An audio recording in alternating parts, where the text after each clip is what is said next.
Good evening. Today I'm going to be discussing the uncertainty reduction theory as well as the social exchange theory. Beginning with the uncertainty reduction theory. Uncertainty reduction theory explains the initial interaction that takes place before a point of contact in a communication series.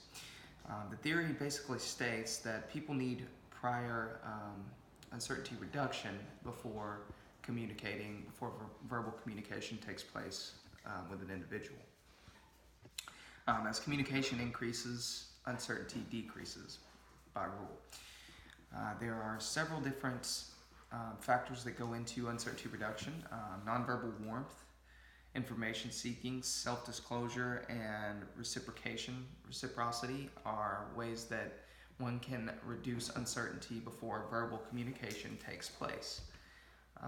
The types of uncertainty would be cognitive uncertainty, which is related to beliefs and attitudes.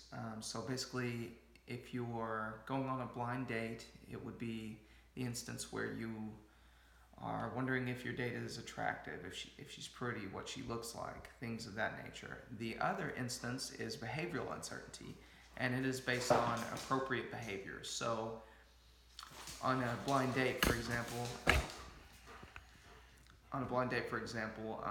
you would be wondering, okay, well, when my date gets here, should I hug her? Should I initiate the point of contact with a hug? So it's wondering what is the appropriate behavior in that initial point of contact. The other theory that we're going to be discussing today is the social exchange theory. This one is basically best described as social behavior as exchange. It's based off of an article initially published in 1958 by, I believe it was George Homans. Relationship is founded on a cost-benefit analysis is basically the premise of that article. It relies on mathematics and logic to determine a balance within relationships. So it has a few different assumptions that kind of create the core of this theory. Humans basically seek out rewards, and they try to avoid any sort of punishment or risk. They are driven by kind of what is in it for me.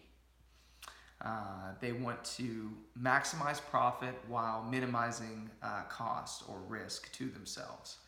They calculate the cost benefit before they actually engage, before that point of contact takes place, and people calculate the payoff.